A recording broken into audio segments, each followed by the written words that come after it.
JIRIBAM की दुर्गापुर लमताई खुनौ भूटांगखल अमदी बोरोबेक्रा नचिंगबा मफमसिंगदा कुकी खुलाई पाइबसिंगदा ngarang ahingdagi bom kapshinduna landarakpada natana JIRI MUKH police outpost borobekra forest bit office yauna Meitei gi yum Khara Mei Thakhre Meitei Shing Mayum Thadoktuna Masha Hingnaba Lanjennare HAIRI press na phangba paumagi matungina ngarang numidang pung 13 makhairom taba duaida masing yamlaba kuki lalhobasingna JIRI MUKH police outpost amadi borobekra forest bit office ta landarakpada natana Meitei gi yum Shing Mai thaba horaki HAIRI madugi matung tarakpoina nongyai matung pung 3 rom taba duaida kuki KHUTLAI paibasingna borobekra subdivision gi marung chana leiba BHUTANGKHAL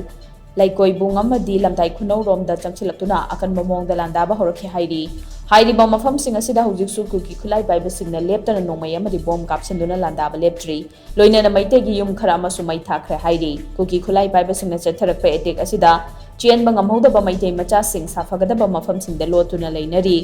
JIRIBAM police amadi central force singna su mafam adu changsinduna irang lakshinaba kana hotnari adubo kuki KHUTLAI paibasingna bom phawba sisinaduna attack chatharakpa sina maramoiraga irang asi lakshin mangamdana leiri atopa source amadagi fangba pawmagi matungina hojik borobekra BHUTANGKHAL laikoibung amadi lamtai KHUNOU romda chatharakliba attack asi chawrangna kuki KHUTLAI paiba chaniyankhai chahum romna maikai ahumdagi question-laga landaba horakibane HAIRI hauji kuki KHUTLAI paibasingna BHUTANGKHAL amadi lamtai KHUNOU haidiba mafam mani asi question-duna thamlaga akan momongda bom amadi nongmai kapsinduna landari khulani asida leiba Meitei gi yum Shing Mayum Thadoktuna haina pawsina makhatari